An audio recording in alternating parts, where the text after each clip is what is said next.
a couple of years ago, Russia committed aggression against Ukraine. And what's flowed from NATO since that time has been a response to that. NATO is a defensive alliance, and I say that everywhere I can here in Russia. It's not an offensive organization.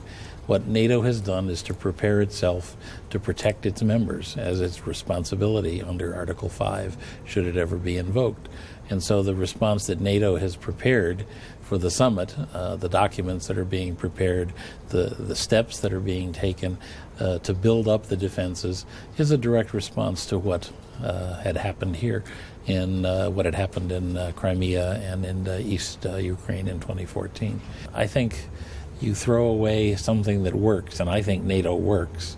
You throw that away at your own peril.